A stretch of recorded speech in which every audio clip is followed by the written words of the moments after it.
ka ba, Tina? Ha? Ano kasi? Naramdaman ko parang may tumapik sa akin pero wala naman. Wala man ako nakita. Dumaan pa siya sa bahay para kunin yung mga gamit niya eh. Huwag kang mag-alala, susunod na yun kaagad ha. Magagamot naman si nanay kaya malalaman niya kung anong nangyari sa'yo. Hindi naman ito pagmamay-ari ng lolo niya. Ang may-ari nito ay mga aswang.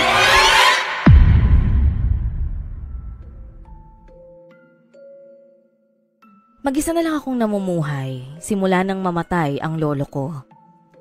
Ang mga magulang ko naman ay matagal nang hiwalay at meron na silang sariling pamilya.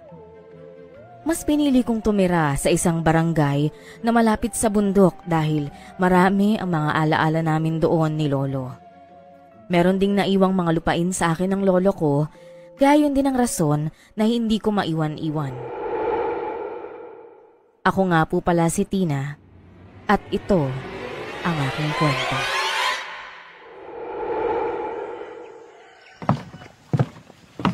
O Tin, kumusta ka na?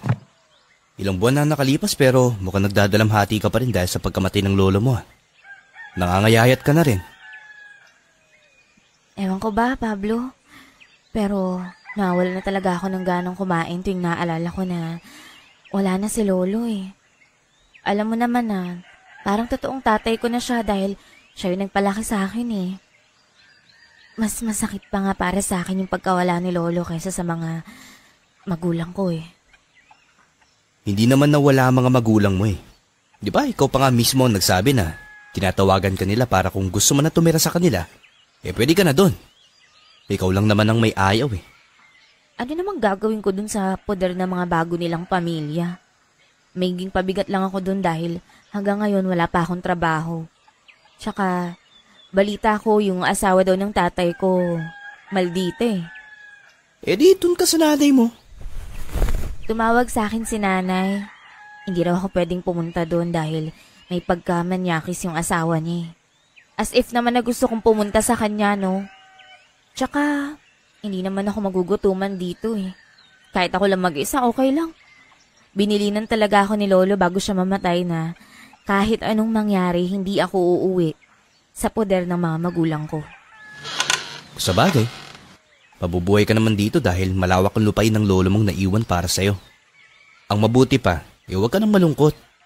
Kasi nakakaapekto yan sa akin eh. Kita mo, kapag malungkot ka, malungkot na rin ako. Hoy, tumigil ka nga dyan. Dahil sa mga sinasabi mong yan, parang naiisip ko na tuloy na totoo yung chismis sa akin ni Lara eh. Na may crush ka daw sa akin. Ano namang masama kung magkakagusto ko sa'yo? Pareho naman tayong single eh. Hey naku, tumigil ka nga Pablo. Ay naku, alam mo kahit kailan, hindi ako papatol sa lalaking mukhang putik no. Mukhang putik? Ikaw lang nagsabi sa akin ng ganyan ah. Samantalang ang ibang babae dito, kikindatan ko lang, parang may ihina sila sa kilig eh. Paano hindi maiihi mo ang toilet bowl? Nakakasama ka talaga ng loob, Tin. Pero okay lang. At least, napatawa naman kita. Pansin ko lang hindi mo ba nakita si Lara? Ako kasi ilang araw na rin na hindi siya nakakadalaw dito sa akin eh. Yung paborito mong kaibigan. Hindi ko siya napansin. Siguro, busy din yun sa bahay nila. Pareho ko kayong kaibigan ni Lara, no? Wala akong favoritism sa inyo. Teka, ba't ka ba nagsiselos? Bakla ka ba? Hindi ako nagsiselos Tayo kasi, Tin. Kababata talaga tayo. Tapos na makilala mo si Lara sa kanya na lahat ng atensyon mo. May binibigay ka pang regalo sa kanya. Tapos sa akin, wala. Bakit gusto mo bang regaluhan kita ng panty? Oh, yun lang naman yung niregalo ko kay Lara Gusto mo pareho kayo. Ano naman ang gagawin ko sa panty? Pwede isuot mo. Isuot ang nanay mo. Loka ka talaga. Uwi na nga ako. Ito nga pala, may dala akong mga prutas. Kakapitas ko lang yan kanina sa likod ng bahay. Kainin mo lahat Uy, salamat dito Kaagad din siyang umalis sa bahay na yon ang araw na yon. Si Paulo talaga ay klase ng taong palabiro, Gwapo din siya at magaling manguto, kaya yun ang ginagamit niyang charm para makapambiktima ng mga babae. Marami nang naging kasintahan si Paulo sa amin at lahat ng babaeng dumadaan sa kamay niya ay naiiwang luhaan. Oras lang nakalipas ay dumating din si Lara sa bahay. May dala rin itong suman, yun kasi ang kabuhayan nila ng nanay niya. Uy, pasensya ka na kung ilang araw kung di nakadalaw sa'yo ah. Si nanay kasi, ilang araw na rin sinusumpong ng kamalditahan niya, kaya halos ayokong palabasin ng bahay. Tsaka, parang nandito naman si Paulo araw-araw para sa'yo eh. Ayan ka na naman kay Paulo eh. Ilang beses ko bang sasabihin na hindi ako interesado dun? Ikaw kasi masyadong pinapakita na type mo siya, kaya ayun, na-turn off tuloy sa'yo. Akin na yung suman na dala mo. Sarap pa naman magluto ng nanay mo. Ay nako, oo naman Tin. Tsaka nabalitaan mo ba na meron na namang paligsahan sa susunod na araw dun sa barangay? Ay, may sayawan na naman daw ng mga nanay dun. For sure, sasali na naman yung nanay mo. Nung nakaraang taon, di ba, sumali din siya tsaka nakuha ng first prize. Oo, sana nga siya na talaga yung manalo ng grand prize ngayon.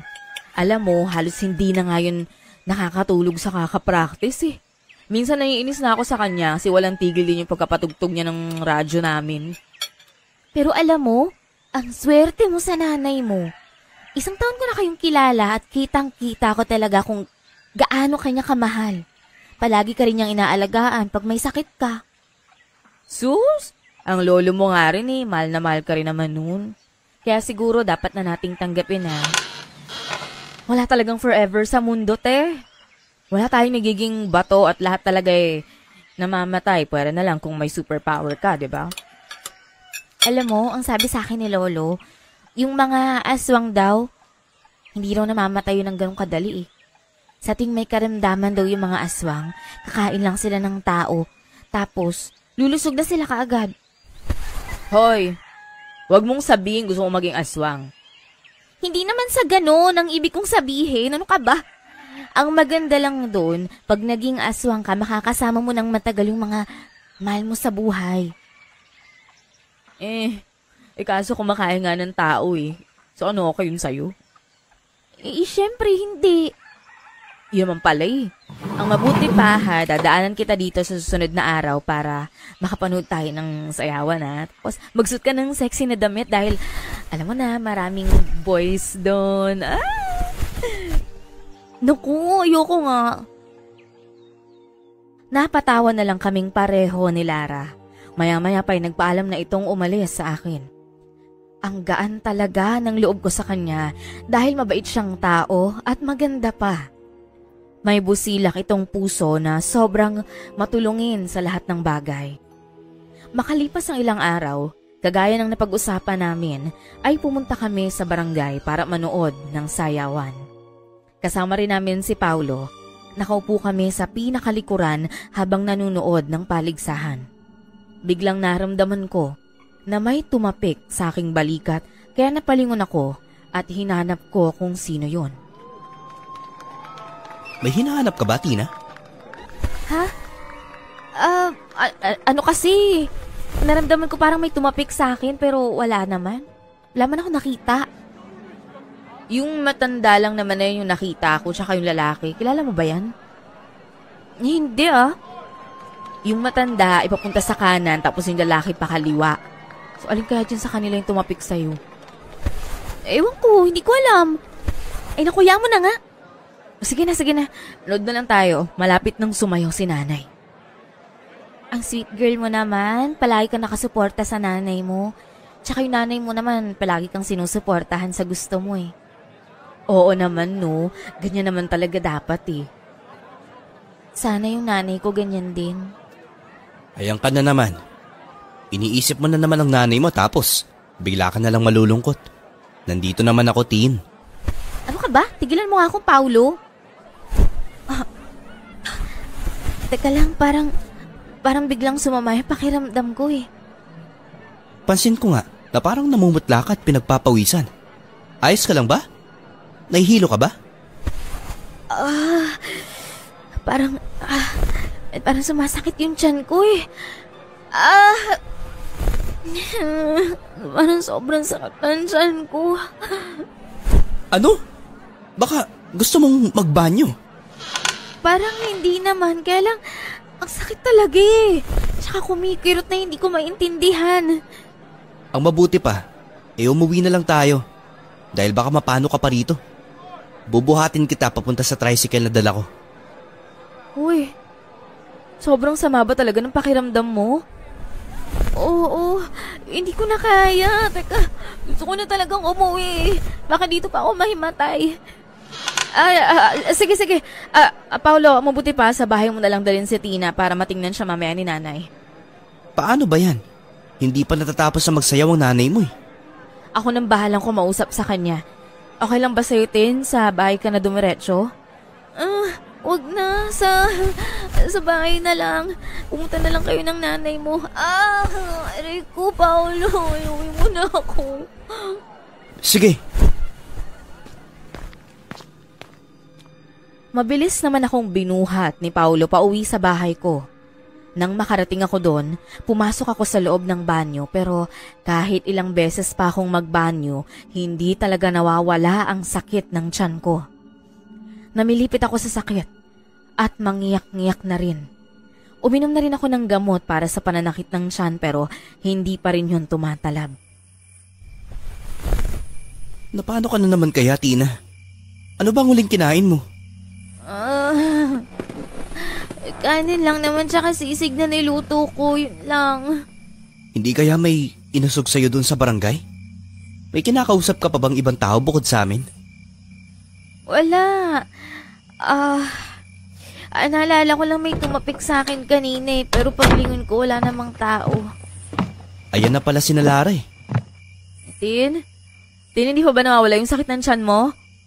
Hindi pa rin eh. Habang tumatagal nga parang lumalala. Alas hindi ako makatayo ng tuwid dahil sa sobrang sakit. Asan na pala yung nanay mo? Dumaan pa siya sa bahay para kunin yung mga gamit niya eh. Huwag kang mag-alala, susunod na yun kaagad ha. Manggagamot naman si nanay kaya malalaman niya kung anong nangyari sa'yo. Alam mo ba yung sabi ni nanay? Baka raw sumakit yung tiyan mo dahil may tumapik sa yung mangkukulam o di kaya aswang. Ano? Ano naman kaugnayan ng mga yun sa sa pananakit ng tiyan ko? Kinuwento ko kasi kay nanay na may naramdaman kang tumapik sa'yo kanina. Pero isang matandang babae tsaka yung lalaki lang naman yung nakita natin dun eh. Tapos hindi pa natin kilala. Ang sabi niya, may mga aswang daw na nambibiktima sa pamamagitan ng pagtapik. Pwede ka raw nilang mausog kaya sasakit yung tiyan mo. At senyales daw ng pag-usog nila sa'yo ay gusto ka nilang kainin. Tama ang sinabi ni Lara. Maaaring aswang nga ang dahilan kung bakit ka nagkakaganyan. Ang mabuti pa hintayin na lang natin ang nanay ni Lara para magamot ka niya at mawala ang pananakit ng tiyan mo. Ano yung magandang gawin pag tinapik ka ng taong hindi mo kilala? Ang sabi nila, kailangan mo silang patapik pabalik at batiin na parang kaibigan mo lang. Nang sa ganon, ay hindi ka maapektuhan ng usog ng mga ito. Ang taong maaaring gumawa nito sa Tin ay mga taong malakas mang usog. O di kaya baka mangkukulam yan. O aswang. 3 lang naman sa mga yun yung salarin eh. Maya-maya pa ay dumating na rin ang nanay ni Lara. May dala itong bag sa likuran niya at merong sundang na bitbit. Pinalabas niya sina Paolo at Lara para magamot niya ako. Tin, kailangan ko nang umuwi kasi lagpas na ako sa oras eh. Baka pagdating ko mamaya sa bahay magagalit na sa akin si nanay. Ang sabi ko kasi sa kanya, hanggang alas 8 lang ako ng gabi. Sige, salamat nga pala sa paghatid mo sa akin dito Sa labas lang ako Kumalma ka lang ha. Mawawala din yung pananakit ng tiyan mo pag nagamot ka na ni nanay. Aling Diyosa, pagalingin niyo po kaagad si Tina ha. Dahil baka kung ano na mangyari sa kanya kapag hindi niya nakayanan ng pananakit ng kanyang tiyan.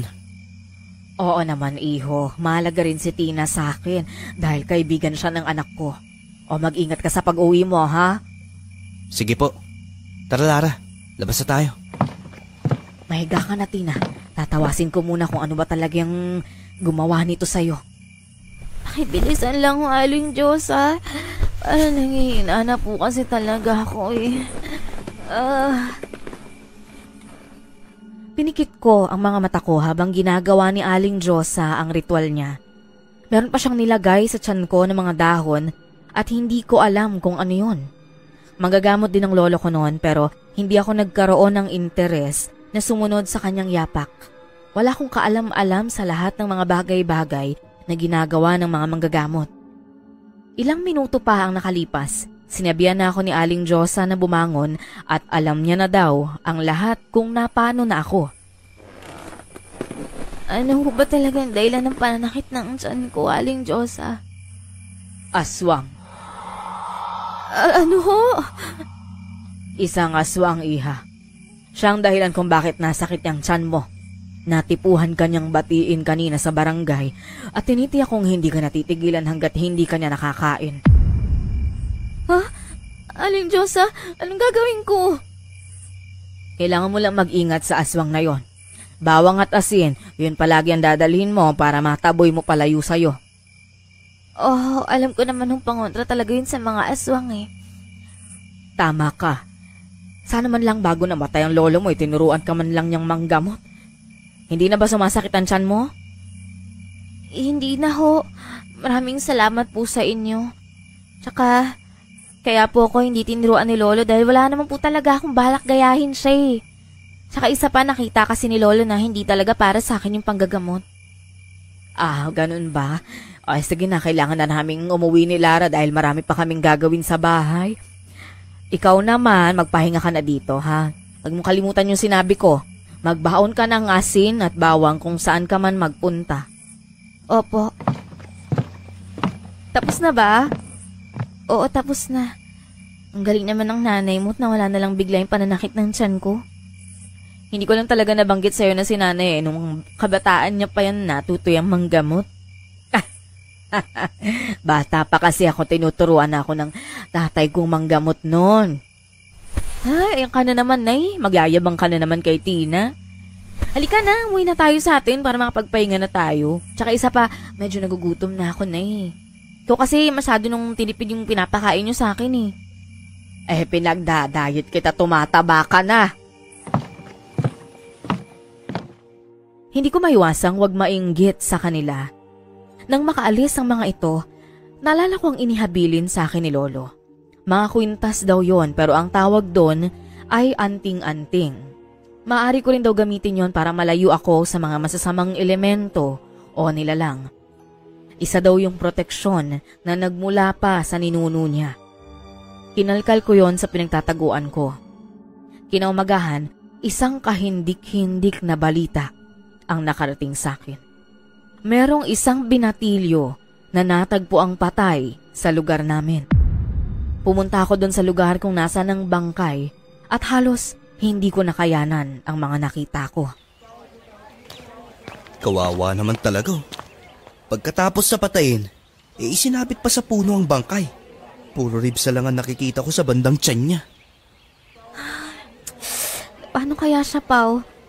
Bakit naman ganyan yung sinapit niya? Sobrang kalunos-lunos naman. Hindi ko rin alam eh.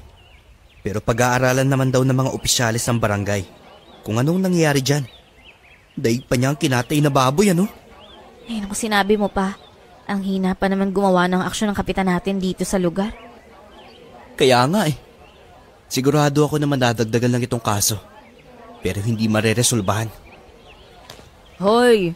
Hinaan nyo nga yung mga boses nyo. Kayo naman, chinismis niyo pa si kapitan dyan. Ano naman magagawa ni kapitan natin? Nag-iisa lang yun. Siya na nga binabato ng mga tao dito sa atin. Dumagdag pa tong problema ngayon. Ay! Alam nyo, dyan mapapatalsik si Kap sa pwesto niya. Eh, sobra namang kapabayaan kasi ni kapitan dito sa atin. Isipin mo ha, ilang milyon na daw ang pondo na binibigay ng gobyerno dito sa atin para makasemento ang daan. Pero walang pagbabago. Ikaw ba? Ano ba sa tingin mo ang pumatay sa lalaking yan? Aba, malay ko. Ano ako, investigador? Nagulat nga lang din kami ni nanay nang marinig namin yung nangyari dyan eh. Balita ko eh. Sobrang babaero doon ang binatilyong yan eh. Ang bata-bata niya pa, pero marami na daw yung naging girlfriend. Ano namang ibig mong sabihin? Na baka pinapatay siya dahil marami siyang babaeng sinaktan. Ay, naku yari ka, Paulo. Baka sa susunod, bangkay mo na yung makikita namin dito. O di ba marami ka ng babaeng sinaktan? Hoy, hindi ako tulad niyan, no? Sana maging leksyon na to sa lahat na hindi maganda yung manloko ng kapwa dahil makakarma lang kayo. Kayo naman, hindi niyo pa nga alam kung ano talaga nangyari. Masyado naman kayong advance mag-isip. Maya-maya pa ay dumating ang nanay ni Lara at sinenyasan niya kaming umalis doon.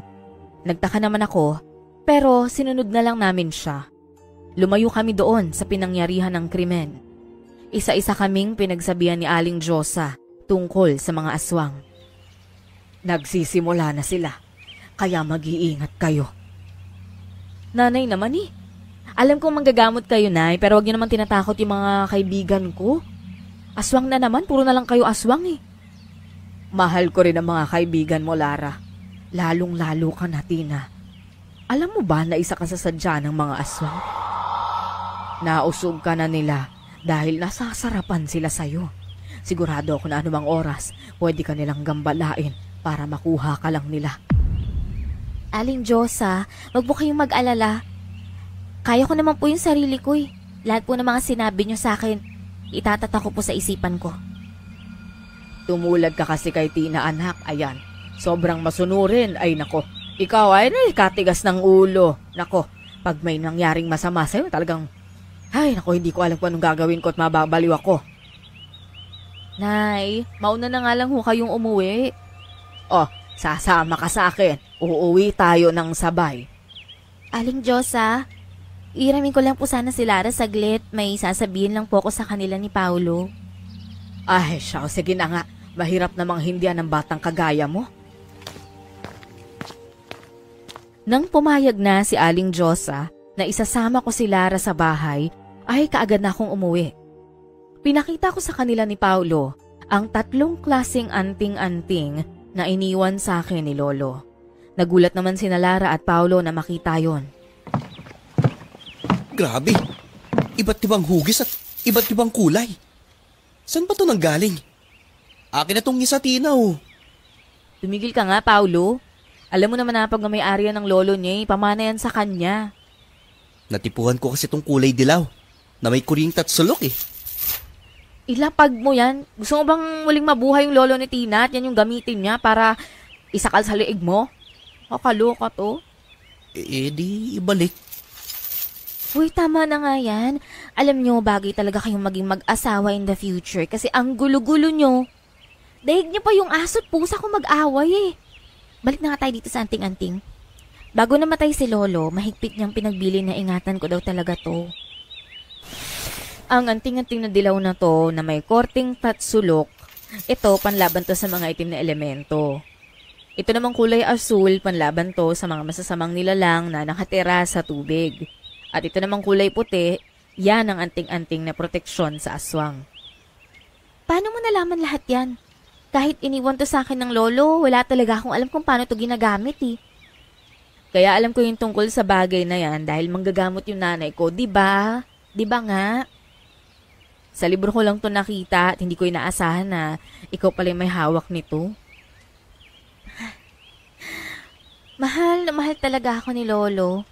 Alam mo ba, nung bago siyang namatay, sinabi niya sa akin na isama ko sa paglibing sa kanya yung iba niyang gamit puwera dito sa 3 anting-anting na to. Isuot mo yan at itago mo para lubayan ka ng mga masasamang nilalang. Nang makaalis na si Paulo, mahigpit na hinawakan ni Lara ang mga kamay ko at ngumiti siya sa akin. Ngumiti rin akong pabalik sa kanya. Bigla niyang ipinakita sa akin ang suot niyang anting-anting.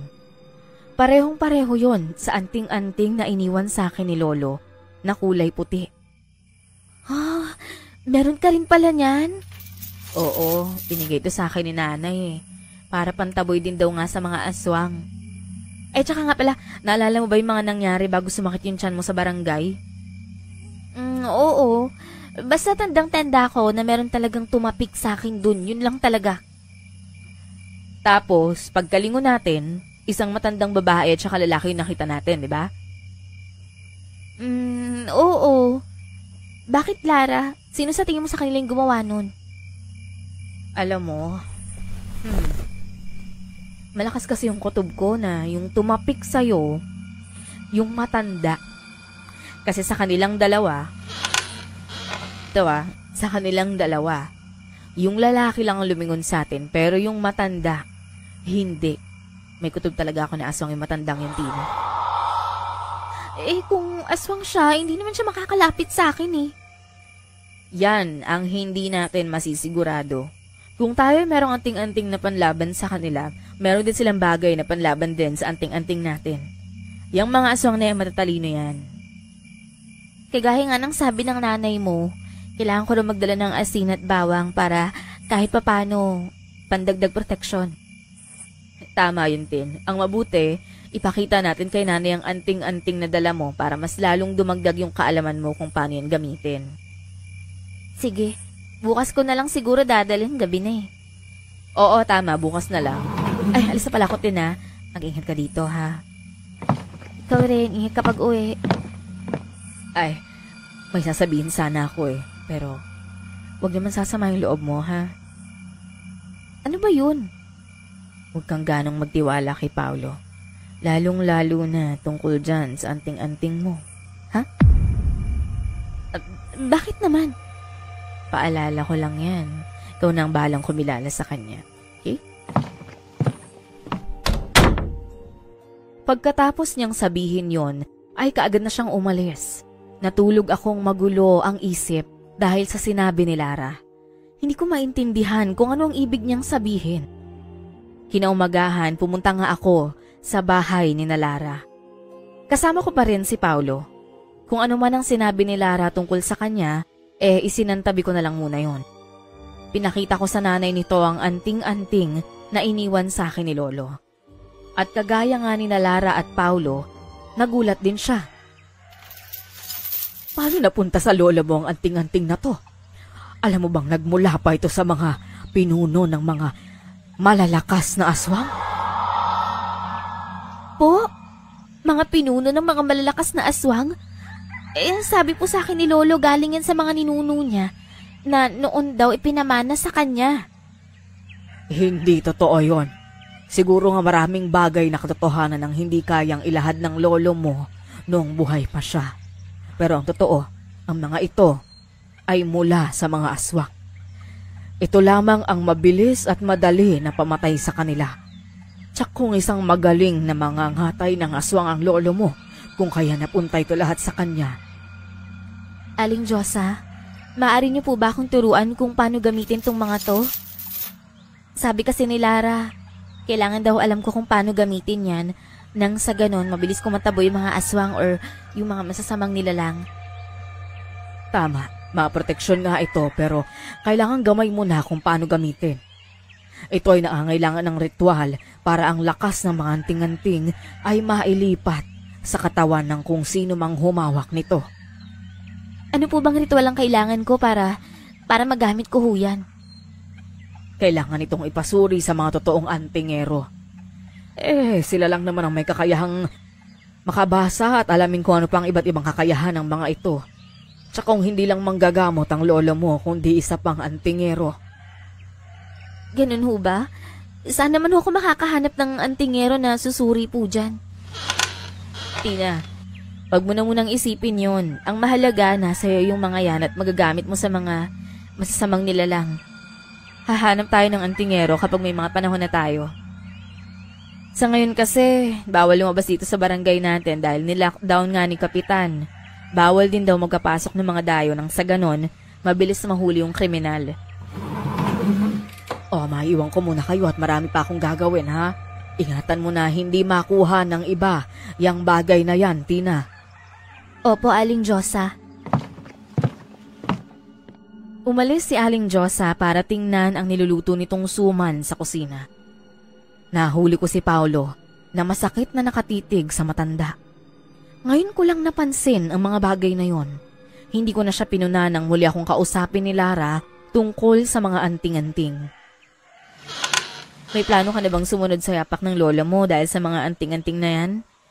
Kapag naging manggagamot ka, nabubuhay ka ng matagal sa mundo.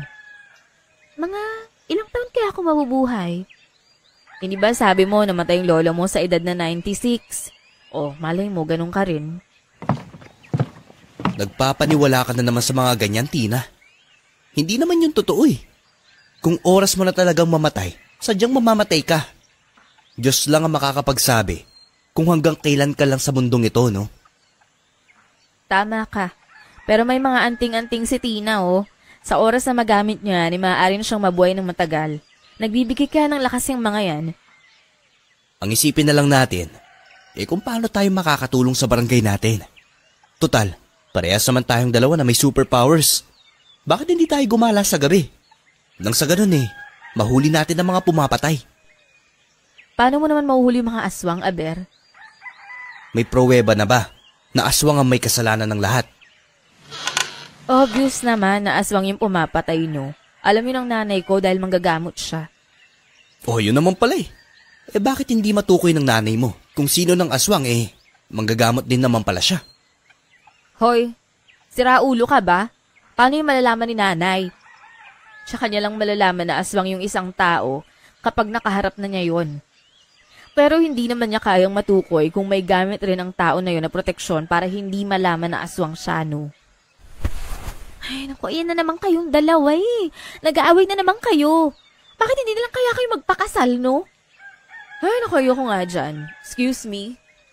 Mas lalong ayoko naman sa'yo, no? Awat na. Ang mabuti pa, Lara, kung may kakilala kang antingero, sabihin mo na sa akin para may pakita ko na sa kanya yung mga to. Okay, sige, hanap ako. Hindi naman kasi ako gaya ng iba dyan na wala nang maitulong tapos nangaaway pa.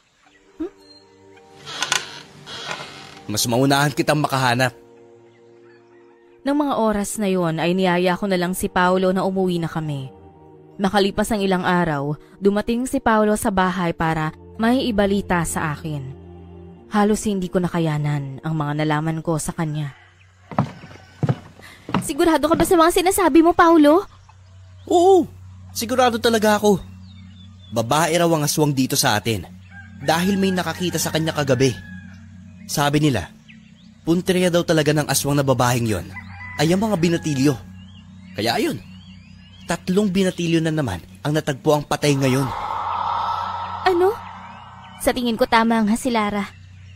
Ano bang sabi ni Lara sa'yo?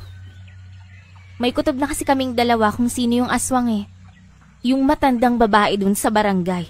Yun yung aswang. Kung puro binatilyo yung mga binibiktima niya, bakit naman pati ako gusto niyang kainin? Baka siguro may rason kung bakit ka sinubukang kunin ng mga aswang. Alam mo ba na maaari mong ikamatay kung hindi ka nagamot kaagad ni Nanay Lara? Malalakas kasi ang mga usog nila at sa 12 oras ay mamamatay ka sa sakit nun. Hindi kaya dahil sa mga anting-anting? Baka nga tama ka. Tsaka hindi pa rin ako nakakahanap ng antingero Ayos lang yan, Paolo. Baka si Lara at yung nanay niya may kakilala sila. Habang nag-uusap kami ni Paolo, ay bigla namang dumating si Lara at may kasama itong lalaki. Halatang dayo yung lalaking yon dahil ngayon ko lang din siya nakita dito sa amin. Tiningnan ako ng lalaki mula ulo hanggang paa, kaya nakaramdam ako ng hiya. Tina, siya nga pala yung antingerong nahanap ko, si Mang Kevy. Mula pa siya sa kabilang bayan. Akala ko ba hindi pumapayag si Kapitan na may makapasok na dayo dito sa atin? Humingi rin kasi si Kapitan ng tulong sa kanya. Kasi nalaman na aswang nga yung humapatay dito sa lugar natin. Ah, ganun ba? Kamusta ho kayo, Mang Kevin? Ayos naman ako, Iha. Sa nakikita ko mukhang mahina ka. Ang mga anting-anting ay para lang sa mga malakas ang loob. Pero kung gusto mo talagang malaman ng iba't ibang kakayahan nito, baka matutulungan kita. Oho, kaya nga ho sinabihan ko si Lara na maghanap ng magaling na antingero Gustong-gusto ko talagang malaman yung iba't ibang kakayahan ng bagay na yun na iniwan sa akin ng lolo ko. Kilala ko kung sino ang lolo mo. Minsan na kaming nagkita. Masasabi kong isa siyang magaling na manggagamot. At antingero din gaya ko. Pwede ko bang makita ang mga anting-anting? Pwede naman na dalhin ni Tina yung mga yon sa bahay eh. Doon na lang kayo mag-usap tungkol doon. Sige. Kung ano ang pasya nyo. Paulo, di mo na kailangang sumama. Yung mga pag-uusapan namin para lang sa mga manggagamot. Sige, aalis na lang ako. Kumindat sa akin si Paulo bago siya umalis. Sumama ako sa bahay ni Lara at dala ko ang mga anting-anting. Napag-alaman ko na si Mang Kevin ay nakatira sa paupahang bahay ng kapitan. Marami kaming napag-usapan tungkol kay Lolo. Hanggang sa nagdesisyon si Mang Kevin na suriin na niya ang mga yon. Mas magiging madali ang pagsuri ko dito kung nasa bahay ako. Po, gaano ho ba katagal yung dapat gawin na pagsusuri? Mga 1 linggo. O di kaya 2. Matagal ho pala. Kung ganun, edi bali na lang ho. Akin na ho yung mga anting-anting, uuwi na lang po ako. Ano? Ang akala ko ba gusto mong malaman ng iba't ibang kakayahan ng mga yon? Opo, kaso kala ko mabilis lang yung pagsusuri eh. Subukan ko na lang na suriin ito na mabilis. Bumalik ka sa araw ng Biyernes at kunin mo ito sa bahay. Pasensya na ho pero nagbago na po yung desisyon ko. Ang buong akala ko po kasi makukuha ko kaagad yung mga to eh. Hindi ko na lang po ipapasuri. Hindi ko alam kung ano ang nagpabago sa isip mo, Tina. Pero pasensya ka na at hindi ko muna yun may babalik sa'yo. Huwag kang mag-alala. Nasa mabuting kamay ang mga anting-anting na to. Sumabat naman si Lara sa usapan namin. Tumaas ang boses nito nang hindi na binalik sa akin ang mga anting-anting. Pati si Aling Diyosa ay nagalit din sa lalaki na naging dahilan na mas lalong ayaw na niyang ibalik yon. Hindi niyo naman ho sinabi kaagad na kukunin niyo yung mga yun eh. Ibalik niyo na lang ho kay Tina kasi gamit niya yun eh. Hindi ninyo kasi naiintindihan. Ang mga ito ay may kakayahan na malaman kung sino ang mga aswang sa paligid natin. Walang kaalam-alam si Tina sa mga bagay na ito, kaya dapat niya pa itong matutunan na gamitin bago pa siya mauto ng ibang taong nakapaligid sa kanya. Masyado naman ho kayong mapang-angkin. Hindi naman ho sa inyo yan. Pwede naman dalhin na lang ni Tina yung mga yan bukas sa bahay niyo eh. Gusto ko lang ilayo si Tina sa kapahamakan.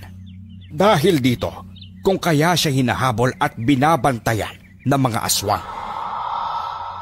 Di mas lalong lalapit yung mga aswang kay Tina kung kukunin nyo yan. Hindi. Kapag may nangyaring masama kay Tina, iilaw itong anting-anting na kulay puti. Ito ay kalahati na ng buhay ni Tina.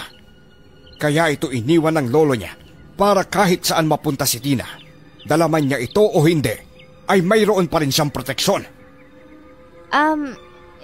Sige na, hayaan nyo na Lara. Kung ayaw niyang ibalik, sa Biyernes pupuntahan ko kayo sa bahay niyo. Siguraduhin nyo na lang ho na ibalik nyo yan sa akin kasi kung hindi, papabarangay ko kayo. Sige, kunin mo ito sa araw ng Biyernes. Matapos yon ay kaagad na umalis si Mang Kevin. Umuwi na rin ako sa amin. Pakiramdam ko para bang ang lungkot-lungkot ng naramdaman ko dahil ipinagkatiwala ko sa ibang tao yung bagay na iniwan sa akin ng lolo ko. Mahigpit niya pa na bang binilin sa akin no na kahit kanino, hindi ko ibibigay yon. Makalipas ang 2 araw, hindi na ako mapakali. Hindi ko na kayang hintayin ang araw ng Biyernes, kaya nakapagkita na ako kay Paulo para ipaalam sa kanya ang tungkol doon. Ano? Hindi niya binalik sa'yo ang mga anting-anting? Hindi na. Nagtaka nga ako kung bakit eh. Mamaya baka may kapalit yun bago ko makuha ulit. Sira ulo pala itong si Lara eh. Siya ang dapat sisihin dito. Kung hindi niya dinala ang lalaking yun sa bahay ninyo, di sana nasa iyo pa ang mga yun. Ano ka ba? Huwag mo lang sisihin si Lara. Nagalit nga din siya na hindi binalik sa akin ni Mang Kevin yung mga yun eh. Yung kasing matandang yun eh. Gusto nga daw niyang suriin talaga yun. Tapos balikan ko na lang daw sa araw ng Biyernes. Hindi ko na talaga kayang maghintay eh. Ano bang gusto mong gawin? Samahan mo kukunin natin sa kanya. Sa mahinahon na paraan o puwersahan? Siyempre, sa mahinahon. Ito naman, kung makasabi naman na puwersahan para namang kaya mo siya. Kakayanin ko para sa'yo. Paolo, ano ka ba? Seryoso ako. Mukha ba ako nagbibiro? Tara na nga. At kunin na natin sa kanya. Pero ayoko naman kasing bastusin natin siya eh. Kakilala niya daw kasi yung lolo ko, tsaka nakakahiya naman kung magsasabi siyang parang hindi ako tinuruan ng lolo ko ng magandang asal. Ako ang bahala. Kakausapin natin siya na maayos.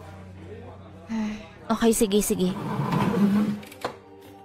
Habang naglalakad kami papunta sa bahay ni Mang Kevin, nakasalubong namin si Lara. Sinabi ko sa kanya ang plano ko na bawiin kay Mang Kevin ang mga anting-anting at sumama naman siya sa amin.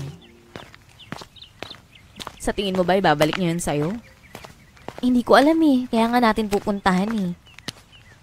Ikaw talaga may kasalanan nito, Lara. Nakahanap ka nga ng antingero, pero traidor naman yung pinakilala mo kay Tina. Alam ko bang traidor siya? Hindi naman ah. Ginawa ko naman lahat para ibalik niya yung mga anting-anting kay Tina eh. Tara na, Tina. Kunin na natin ang anting-anting sa lalaking yun. Sasama ako. Maiwan ka dito. Pero Tina, gusto kong makatulong. Kami na lang muna ni Paolo yung gagawa ng paraan para mabawi yun. Pag sumama ka, ay naku, mag-aaway lang naman kayong dalawa eh. Wala nang nagawa si Lara nang hinablot ni Paolo ang mga kamay ko. Napansin ko na sobrang galit na galit si Paolo ngayon.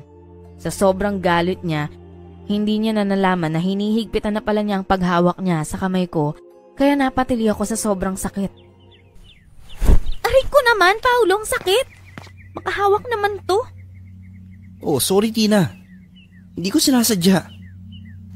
Bakit ba parang galit na galit ka kay Lara? Tsaka nung nandun tayo sa bahay nila, parang kita ko na masakit yung tingin mo sa nanay niya. Ano bang meron? Wala ah.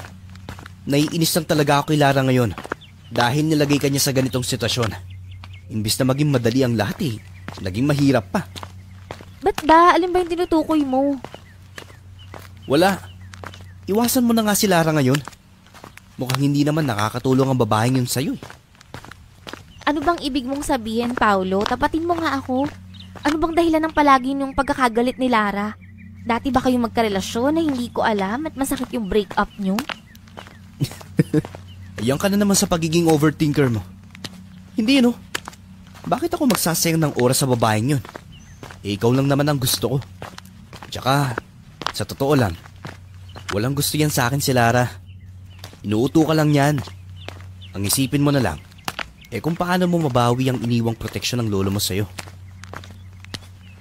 Malapit na tayo sa bahay ni Mang Kevin. Lahat ng paraan ay gagawin natin para ibalik niya ang mga gamit mo.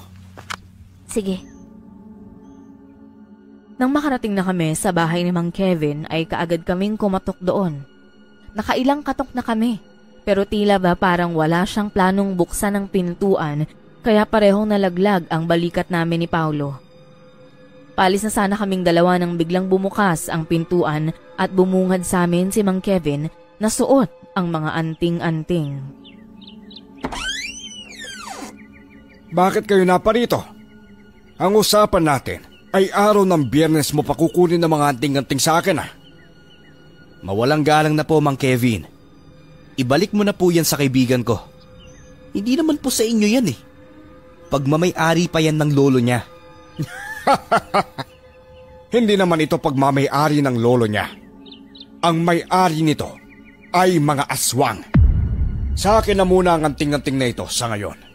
Dahil may mga kailangan pa akong gawin. Ano ba talagang dahilan at gustong-gusto mong itago ang anting-anting na yan? Wala ka na dong pakialam, iho. May pakialam ako dahil kaibigan ko ang may-ari niyan. Umalis na kayo. Ngayon din! Paano kung ayaw namin? Pupunta kami sa barangay at ire-report ka namin. Huwag niyong hintayin na mapipilitan akong saktan kayo bago pa kayo umalis dito.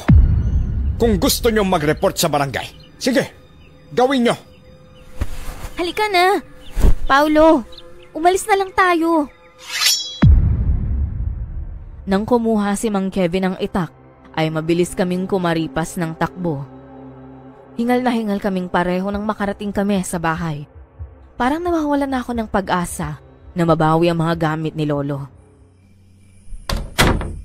Nagtiwala ka kasi agad sa lalaking yun eh. Malay mo kung may binabalak yun doon sa anting-anting. Ano naman kayong mapapala niya doon? Balak niya sigurong ilipat sa katawan niya yung kapangyarihan ng anting-anting na yun. Hindi naman yun may lilipat hanggat hindi siya ang nararapat. Teka lang, ano bang alam mo? Wala kang kamag-anak na albularyo eh. Albularyo din naman ang lola ko. Oh, talaga? Nasaan na yung lola mo? Nasa bahay. Medyo may edad na kasi siya. Hindi na ganong gumagala. Alam mo, naging palaisipan talaga sa akin kung sino yung matandang yun na nakita ko sa barangay. Ang sabi sa akin ni Lara, baka siya ngayong aswang. Tsaka di ba kumakalat na din na babae yung aswang dito sa atin? Kung sino man yung aswang na yan, poprotektahan kita laban sa kanila. Ako na ang bahala sa'yo. Kala mo naman kung sino matapang, duwag naman. Hindi ako duwag, no? Umuwi ka na nga. Kita na lang tayo bukas ha. Balitaan mo ko sa mga nangyayari sa lugar natin kung may mga patayon pa ba. O sige, magpahinga ka na rin. Kinaumagahan ay maaga namang pumunta si Lara sa bahay ko. Nagulat pa ako sa pagdating niya. Lungkot na lungkot ang mukha niya at napayakap siya sa akin nang makita ako. Rinig ko ang mahina niyang pag-iyak sa balikat ko kaya hinaplos ko ang likuran niya para mapatahan siya. Ay naku, huwag ka nang umiyak. Na paano ka ba? Sorry talaga, Tina. Nang dahil sa akin at malungkot ka rin ngayon, sana hindi ko nalang pinakilala sa yung lalaking yun. Traidor pala yun. Naku, okay lang yun. Mababawi din naman natin yung mga yun eh. Sige na, huwag ka nang umiyak. Pumunta ako sa kanya para makiusap na ibalik na niya sa'yo yun, pero alam mo kung anong sabi niya. Hindi daw basta-basta yung pagtatangan ng anting-anting.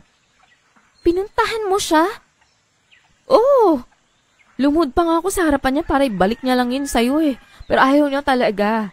Kailangan daw mapatunayan mo na ikaw yung karapat-dapat dun. Kung gano'n, paano ko daw mapapatunayan? Araw na ng Biyernes bukas, kaya sasabihin niya sa'yo kung anong kailangan mong gawin. Kailangan maaga tayo bukas para puntahan siya. Okay, sige. Ipapaalam ko to kay Paulo. Ang sabi niya sa akin, wag mo na daw ipaalam kay Paulo. Wag mo nang isama si Paulo. Nagalit kasi siya sa ginawa niyong pagpunta sa bahay niya eh.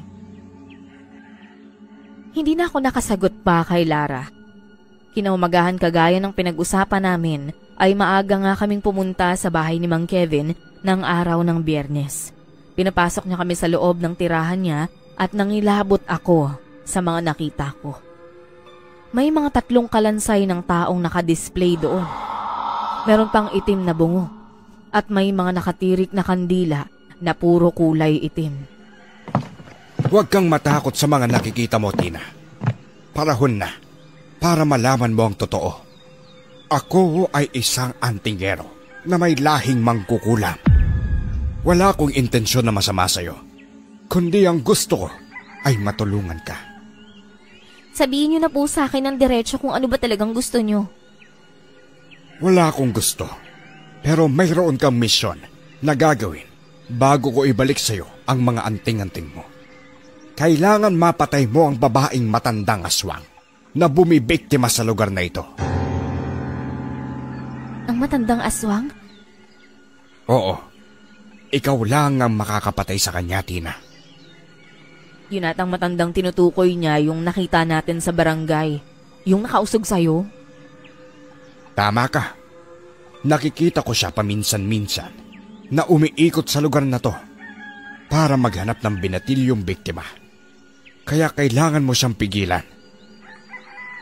Kung isa siyang aswang, paano ko siya mapapatay na hindi niya ako mauunahan? Gumawa ka ng paraan, Tina. Alam ko na may kakayahan ka rin, kagaya ng lolo mo. Pero hindi ko alam kung paano mo yun gagamitin. Sa pagkakataong yun, napabuntong hininga na lang ako at umalis kami ni Lara sa bahay niya.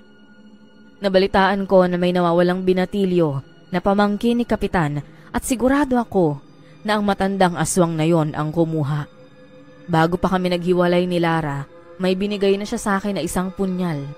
Gusto niya pa sanang tulungan ako na patayin ang matandang aswang pero hindi ako pumayag. Talaga bang kaya mong mag-isa? Nag-aalala kasi ako sa'yo, Tina. Paano kung hindi mo siya kayanin at ikaw yung patayin niya? Hindi ko hahayaang mangyari yun. Gusto kong mabawi yung proteksyon na iniwan sa akin ni Lolo, kaya gagawin ko lahat ng makakaya ko. Ay, naku, nagsisisi na talaga ako sa ginawa ko. Pwede ka pang mapahamak dahil sa akin eh. Kung sakali man na hindi ako makabalik, pakisabi kay Paulo na pareho kayong mahal ah. Nang dahil sa tulong niya nababawasan yung lungkot ko dahil sa pagkamatay ni Lolo. Tina, mag-iingat ka ha. Sana maligtas mo yung binatilyo na yun sa kamay ng aswang. Hinanap ko kung saan ang lungga ng matandang babae. Dinala ako ng aking mga paa sa kagubatan. Magdidilim na ang paligid. At nakita ko ang matandang babaeng lumabas mula sa kubo sa may gitna ng gubat. Nang tumalikod ito, mabilis akong kumilos para sugurin siya gamit ang punyal na ibinigay sa akin ni Lara. Pero laking gulat ko na kahit uugod-ugod na siya, ay naiwasan niya ang pag-atake ko ng punyal. Muli ko siyang inatake pero ang liksi niyang kumilos. Nawakan ko siya sa braso pero hindi yun nagtagal dahil madulas din ang balat niya. Aswang nga talaga ang kaharap ko. Hinuli niya ako gamit ang lambat tsaka pinalo ng likod ko ng kamay niya. Nang magising ako, nakatali na ang mga paa ko at kamay. Nasaan ako? Nasaan ako? Huwag kang mag-alala. Wala naman kaming balak na saktan ka. Ikaw tong pumunta dito at nagtangkang manakit ng tao. Paulo, anong ginagawa mo dito? Paano ka nakarating dito ng ganitong oras? Hindi ba dapat ako nagtatanong ng ganyan? Sinugod mo pa ang lola ko. Mabuti na lang at magaling siya makipaglaban. Dahil kung hindi, baka tuluyan mo na siyang napatay. Lola? Lola mo yung matandang babaeng yun? Nasaan siya? Teka, paano nangyari yun? Oo, lola ko siya. Hindi ko aakalain na siya pala ang tinutukoy mong aswang. Sa totoo lang, Tina, ang kubo na to ay sa akin to. Nandito lang si Lola para magbakasyon sa akin. Dahil ako ang pinakapaborito niyang apo. Siya yung umusog sa akin sa barangay, Paulo. Siya yung dahilan kung bakit sumakit yung tiyan ko. Maling taong tumapik sa'yo at hindi siya. Nagkataon lang na nandoon siya sa barangay ng gabing yon. Dahil hinahanap niya ako. Pero nang napansin niya na may kakaiba sa paligid, ay kaagad itong umalis. Hindi aswang ang lola ko. Tina, mabait si Lola. Kung talagang hindi siya aswang, bakit pinapapatay siya sa akin ng antingero, pati yung nanay ni Lara, na isang manggagamot at sinasabi niyang aswang siya? Tsaka bakit niyo ko tinali? Balak niyo ba kung kaining maglola? Aswang ka rin ba? Hindi ko alam kung bakit. Basta hindi aswang ang lola ko. Kaya kita tinali para masabi ko sa iyo ang lahat. Ang aswang na umaatake dito sa lugar natin ay aswang na mandarangkal. Sila ay mga babaeng aswang na inaakit ang bawat kalalakihan para makapangbiktima. Paano ako maniniwala sa iyo kung ayaw mo kung pakawalan dito? Ang sabihin mo, isa ka ring aswang kagaya ng lola mo. Papakawalan kita pagkatapos mong malaman ng totoo. Ang lola ko na tinatawag mong aswang ay hindi kaya magsalita. Nawalan siya ng boses noong makalaban niya ang hari ng aswang. Nasugatan si Lola sa bandang leeg at naapektuhan ng pananalita niya. Ano? Totoo ba yung sinasabi mo? Oo, isang magtatawas si Lola. Pero kahit na hindi niya kayang magsalita, ay kaya pa rin niyang tumawas. Ang buong akala ko siya yung dahilan kung bakit nawala yung binatilyong pamangkin ni Kapitan eh. Wala siyang kinalaman doon. Nagtutulungan kami ni Lola na malaman kung sino ang aswang dito sa atin. Pero hanggang ngayon, ay wala pa rin kaming ideya kung sino yon. Ang mabuti pa, hihingi tayo ng tulong kay Lola. Kaya niyang gumawa ng paraan para makita kung nasaan ang pamangkin ni Kapitan. Pakawalan mo na kasi ako dito. Ang sakit na ng kamay ko tsaka ng paa ko eh. Sige, ang gusto kong malaman, kung bakit siya pinapatay ng antingerong yon. Nagtataka rin ako, Paulo eh. Natakot ako nang makita kita kanina. Ang akala ko ikaw yung aswang. Ako na ang susunod sa yapak ni Lola na maging magtatawas. Isa rin sa rason niya kung bakit siya nandito ay para turuan ako. Kaya nga palagi kong sinasabi na kailangan kong umuwi. Dahil magagalit na naman si nanay. Excuse ko lang yun lahat. Si nanay kasi, ilang linggo nang umuwi sa kanilang bayan. Bale, si Lola na ang nakakasama ko ng ilang linggo na rin. Sorry kung napagkamalan kong aswang yung lola mo ha. Buti na lang talaga. Hindi ko siya matamaan ng binigay sa akin ni Lara ng punyal. Binigyan ka niya ng punyal? Oo. Naniwala rin kasi siya sa antingero na aswang yung lola mo eh. Naku, kung makakapagsalita lang talaga si Lola. Kanina ka pa tinalakan nun.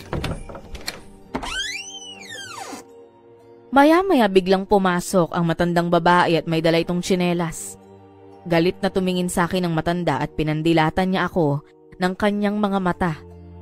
Hindi ko inaasahan na bigla niya akong pinalo ng ilang beses gamit ang tsinelas, kaya nagtago naman ako sa likuran ni Paulo dahil sa sobrang takot. Paulo! Tulungan mo ako, yung lola mo, pinapalo niya ako eh. Hindi lang kaya ni Lola na magsalita. Pero grabe ang tenga niyan. Sobrang talas makinig sa mga kwento-kwento. Sorry na po, Lola. Hindi ko naman alam na hindi kayo aswang eh. Tsaka napag-utusan lang akong patayin kayo. Ako na ang kakausap sa kanya, Tina. La, pwede mo bang tawasin kung nasaan ang pamangkin ni Kapitan na binatilyo? Nakita ko naman na tumangulang ang matanda at niyayan na si Paulo na pumasok sa loob ng kanilang kwarto. Naghintay ako ng ilang minuto. At nang makabalik na si Paulo, ay nakita kong meron itong dalang pana. Buntot ng pagi at asin at bawang na nasa loob ng plastik. Pero bago yun, merong mga album na pinakita sa akin si Paulo. Nagulat ako nang makita ko si Lolo doon sa may litrato at kasama ang lola ni Paulo. Bakit may litrato yung lolo ko tsaka yung lola mo? Ang kwento sa akin ni Lola dati naging ninyo niya raw ang lolo mo eh. Yan na lang kasi ang natitirang alaala ng lola sa lolo mo. Kaya tinago niya hanggang ngayon. Hindi ko na sinabi sa iyo ang lahat. Dahil ang balak ko tayo magtutuloy ng love story nilang naputol. Alam mo, puro kakalokohan. Nasa seryosong sitwasyon tayo ngayon no. Gulong-gulo na nga ako eh. Una, iniisip ko kung paano mabawi yung mga anting-anting ni Lolo, gayon na hindi rin naman pala aswang yung lola mo. Sinabi ko na kasi sa'yo noon, di ba? Nadaanin na natin sa pwersahan ng pagkuha ng mga iyon.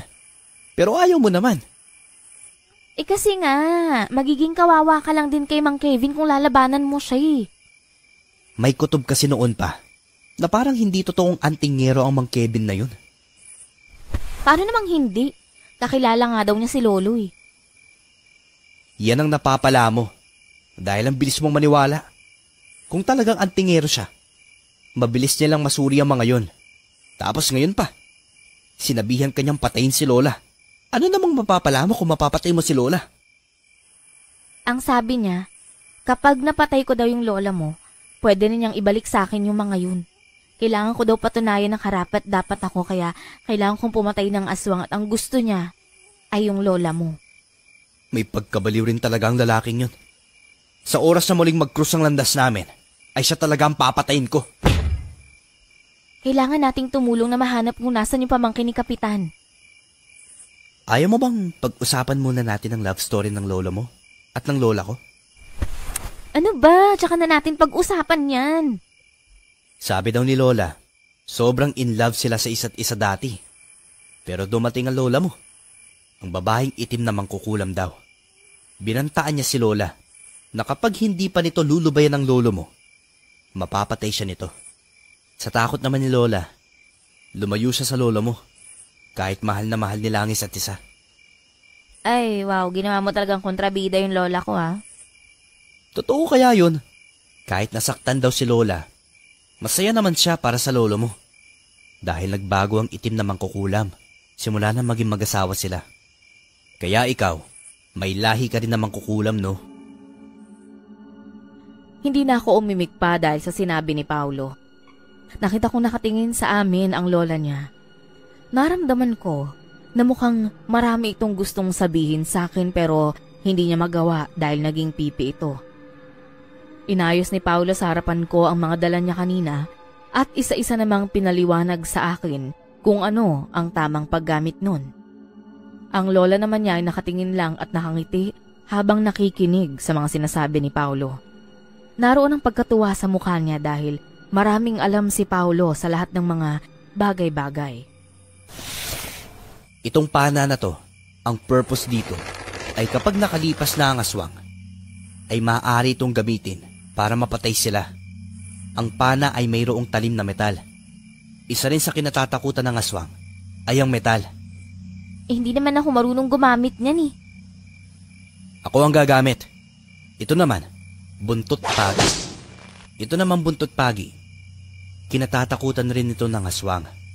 Makita lang nila ito, takot na sila kaagad. At ang asin at bawang naman ay kailangan na masaboy mo ito sa kanila. Tamang-tama. Dinikdik ko na ito para maging madali ang lahat. Sino ba kasing aswang yung paghahandaan natin ng ganyan? Nakita ko sa pagtawas ni Lola kanina kung saang lupalop nila dinala ang pamangkin ni Kapitan. Nandoon siya malapit sa ilog, kung saan ang kuta nila. Sasama ba yung lola mo sa atin sa paglusob dun sa kagubatan? Hindi, tayong dalawa lang. Alam mo nang mahina na si Lola eh. Ang galing naman ng lola mo. Kahit hindi siya makapagsalita, marunong siya makipaglaban. Wala namang koneksyon ng kakayahan niya sa pagkawala niya ng boses eh. E di, kung ganun tara na. Alis na tayo para mapatayan natin yung mga totoong aswang at mabawi ko na yung mga anting-anting. Bago pa man kami umalis ni Paulo sa kubo niya, binigyan niya kami ng basbas ng lola nito. Isa-isa niyang hinawakan ng aming ulo at nakita kong may binubulong siya. Pagkatapos, nilagyan niya ng bendeta ang aming mga katawan. Umalis na kami at mabilis na natunto namin ang lugar kung saan nila dinala ang pamangkin ni Kapitan. Pero nang malapit na kami, biglang may mga nilalang sa harapan namin na biglang lumitaw at mahahaba ang kanilang mga buhok. Puro sila mga babae, may pakpak na parang paniki at matutulis ang mga kuko. Diyos ko, Paulo! Sila na yata yung mga aswang eh! Kumalma ka lang, Tin. Mabilis lang natin mapapatay ang mga yan. Kaunting asin at bawang lang yan. Masusunog na sila. Sigurado ka ba? Baka mamaya hindi na tayo magtagumpay na makarating dun sa kuta nila eh. Dito palang mamatay na tayo, ano na? Ang mga aswang na mababang uri ay madali lang patayin. Kagaya nito. Tingnan mo. Bigla silang sinabuyan ni Paulo ng asin at bawang at napasigaw ang mga ito. Tapos bigla na lang silang nasunog at nawala sa paningin namin. Namangha ako doon kaya dumukot na rin ako ng maraming asin at bawang para maghanda. Kita mo? Sabi ko na sa'yo na ang bilis silang patayin. Next time kasi, mas piliin mong maniwala sa akin kaysa sa iba. Sana kasama natin si Lara ngayon para makita niya lahat ng to. Magiging sagabal lang ang babaeng yon kapag sinama natin siya. Alam mo naman kung gaano kaarte at matatakotin yun eh. Kaya siguro mas type kita kaysa sa kanya. Dahil ikaw, ang simple mo lang. Tapos maganda pa. Alam mo ikaw, kahit nasa seryoso tayong sitwasyon, nakukuha mo pa rin talaga maging pilyo. Pinapatunayan ko lang na kahit ano man ang sitwasyon, maaari kong iparamdam sa'yo na mahal kita. Hoy, tumigil ka nga. Malapit na tayo sa kuta nila, kaya kailangan nating maging matalay sa pakikinig. Ewan ko lang kung makakayanan mo ang sitwasyon na makikita natin. Anong sitwasyon yung sinasabi mo? Basta, Alam ko na masusurprise ka ng gusto. Nang makarating na kami sa kuta ng mga aswang, nakita na namin ang mga binatilyo na nakatali mula sa labas ng mga kuburon. Marami rin ang mga nagbabantay na alam ko rin na sila'y mga aswang. Lulusob na sana kami ni Paulo nang biglang lumabas mula sa isang kubo si Lara at kasama niya ang nanay niya at ang antingero. Nagulat ako sa nakita ko. Napatingin ako kay Paulo ng mga sandaling yon at ngumisi lang siya sa akin. Nagulat rin si Lara nang makita niya kami. Yan ang sinasabi ko sa iyong surprise. Ano to? Pinaglalaroan niyo ba ako? Sino ba talaga sa inyo yung aswang at sino yung hindi? Matagal ko nang naramdaman na may ibang kinikilos si Lara. 1 taon pala kayong magkakilala. Pero nagtiwala ka na agad. Isa rin sa mga yan ang dahilan kung bakit hindi kami nagkakasundo. Dahil alam ko na may lihim siya sa atin. Hindi ko sinasabi sa iyo ang lahat, Tina. Dahil palihim kitang binabantayan sa tuwing magkasama kayong dalawa. Tinatraidor niyo akong lahat. Hindi ko na alam kung sinong paniniwalaan ko eh. Sobrang gulong-gulo na ako. Ano ba tong nangyayari? Mabuti na rin at nandito ka na, Paulo. Matagal na akong atat na patayin kay pero masyado kang madulas. Gusto mo bang malaman ang totoo, Tina? Sige, maglalaan ako ng oras na magpaliwanag sa'yo bago kita patayin. Hindi mo siya mapapatay hanggat nandito ako. Malalaman lang natin mamaya. Ang taong tumapik sa'yo sa barangay ay walang iba kundi ako. Okay naman sana lahat eh. Naplano na ng maayos. Ang problema lang nung tapikin kita, nakita yun ng matandang pipe. Ikaw? Ikaw mismo yung gumawa ng bagay na yun sa akin? Oo. At kinakailangan gamutin ka ni nanay nang sa ganon, hindi ka mamatay dahil may nakakaalam na sa ginawa ko. 1 tapik lang, mamamatay ka na, Tina. Paano ka naging aswang kung manggagamot yung nanay mo? Ano ka ba? Hindi totoong manggagamot si nanay kundi mangkukulam. Tama lang paliwanagan. Matagal ko nang alam ang sikreto ninyong mag-ina. Alam ko rin na ikaw, Lara, ang nambibiktima dito. Gamit yung ganda mo. Naaakit mo ang mga binatilyo at dadalhin sa kagubatan. Tapos papatayin mo. Yung talagang pinakaayaw ko sa'yo eh dahil masyado kang matalino. Yang antingerong yan, totoo bang antingero siya? Hindi. Nang dahil din sa pagtapi ko sa kanya, ay naging sunod-sunuran siya sa mga utos ko. Ang lahat ng sinasabi niya sa'yo ay ibinubulong ko sa kanya. Ako ang kinakausap mo at hindi ang lalaking yan. Ibalik niyo na sa akin yung mga anting-anting ko. Mang Kevin, akin na. Tina, ito ang 2 anting-anting mo. Ang isang kulay puti ay kinuha ni Aling Diyosa sa akin. Saluhin mo to! Inihagis sa akin ni Mang Kevin ang 2 anting-anting at nasalo ko yun agad.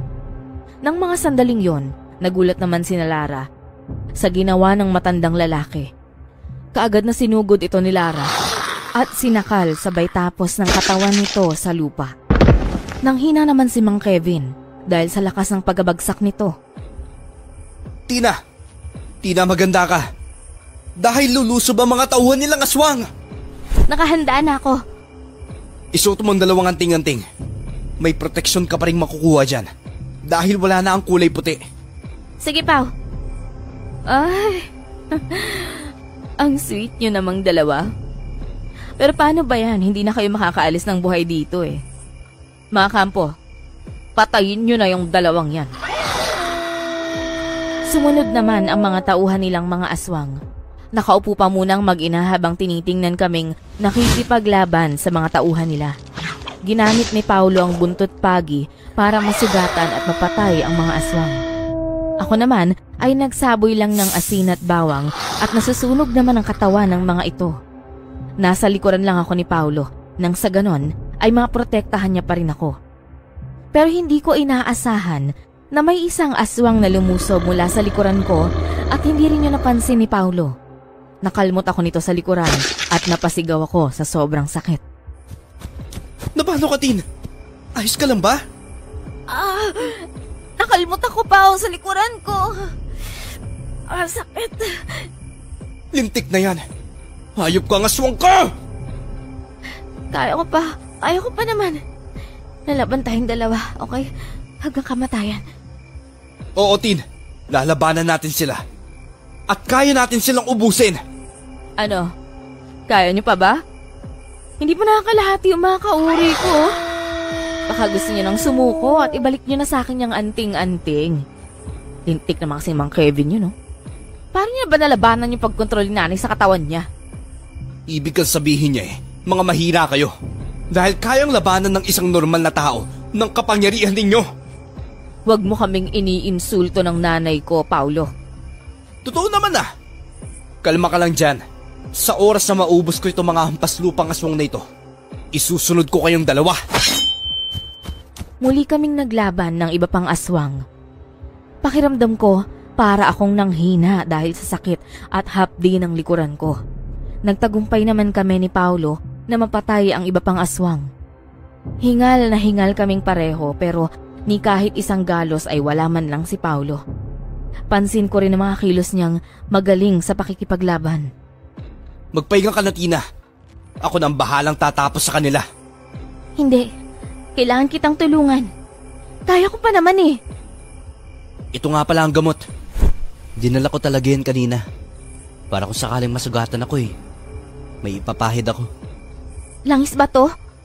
Oo. Langis na mula pa sa mga katas ng balat ng ahas. Ako nang bahalang tatapos sa kanila. Ayoko na baka madagdagan pa ang mga sugat mo. Sige, mag-ingat ka sa pakikipaglaban sa kanila. Muling hinarap ni Paulo ang mabababang uri ng mga aswang at kagaya nga ng inasahan ko. Mabilis niyang naubos yon. Pinahiran ko ng langis ang sugat ko sa likuran nang bigla kong sinakal ni Lara. Sinandal niya ako sa likod ko sa isang malaking puno habang tinataas ang katawan ko mula sa lupa. Lara! Bitawan mo ako! Parang awa pa na! Papatayin kita, Tina! Pagkatapos kong patayin yung lola mo, isusunod na kita! Anong ibig mo sabihin? Simple lang naman eh. Sa tuwing pumupunta ako sa bahay niyo, nilalagyan ko ng laso ng pagkain na ginagawa mo para sa kanya. Traitor kang babae ka! Bitawan mo si Tina! Kung ayaw mong uunahin kong putulin ang ulo nitong nanay mo! Napatingin kami ni Lara sa kinaroroonan ni Paulo. At nakita naming hawak niya si Aling Diyosa sa leeg. Galit ding napatingin si Lara doon. Dahan-dahan kong dinukot mula sa bulsa ko ang punyal na binigay niya mismo sa akin. At nang makuha ko yon, bigla kong tinarak yon sa tiyan niya ng 2 beses.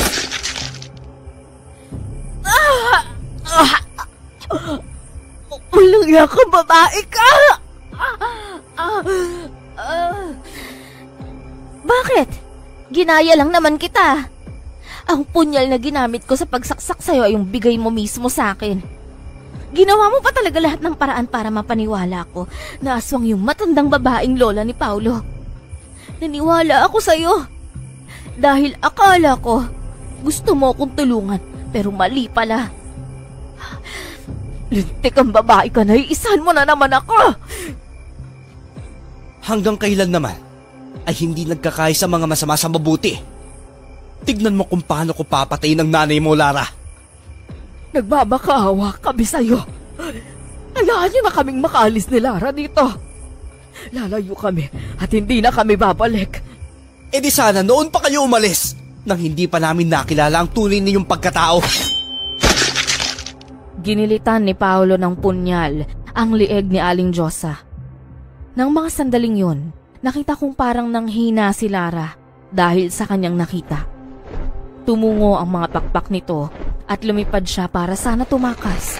Pero biglang kinuha ni Paulo ang kanyang pana at inasinta niya ang dibdib ni Lara. Nang matamaan si Lara sa dibdib, bumagsak ito sa lupa at unti-unting naging abo ang katawan nila ng nanay niya. Nawala nata ng malay si Mang Kevin dahil sa ginawa ni Lara kanina. Kailangan natin siyang tulungan. Sige, papakawalan ko rin ng mga binatilyo na nakatali. Kamusta ka naman? Hindi ba masakit ang mga sugat mo? Hindi na gaano dahil pinahiran ko ng langis kanina. Usap na lang tayo mamaya kapag nakalis tayo dito. Sige, pero alam mo, ang galing mo palang makipaglaban.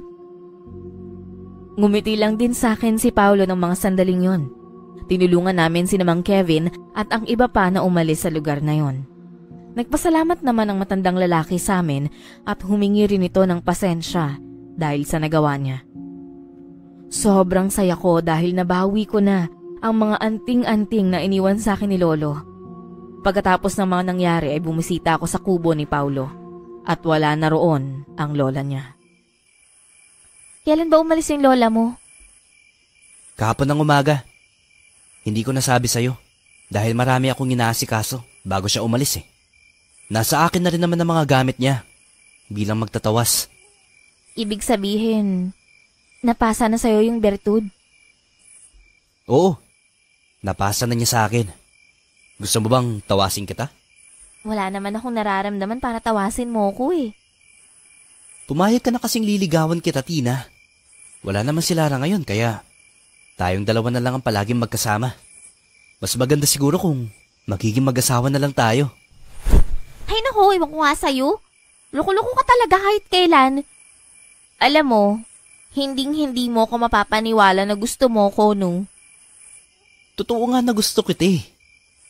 Ano ba kailangan kong gawin para mapatunayan ko yun sa'yo? Wala kang gagawin, okay? Bahala ka. Gusto mo man o hindi, diligawan pa rin kita. Ay naku, bahala ka. Gawin mo kung anong gusto mo. Kaagad na akong umalis sa kubo niya nung araw na yon. Hindi nga talaga nagbibiro si Paulo. Naliligawan niya ako. Sa ngayon po, naging asawa ko na rin po siya. Isa siyang mabait at mapagmahal na asawa sa akin. Lalong-lalo na sa 2 anak namin. Magaling na rin itong mangtawas. Ang anting-anting ko naman ay ibinigay ko kay Paulo. Nang sa ganon ay malayo siya sa disgrasya. Tinutulungan ko rin siya sa tuwing marami ang gustong magpatawa sa kanya. Ang maging masaya at malusog lang ang aming pamilya ay sapat ng buhay para sa amin. May hinahanap ka ba, Tina?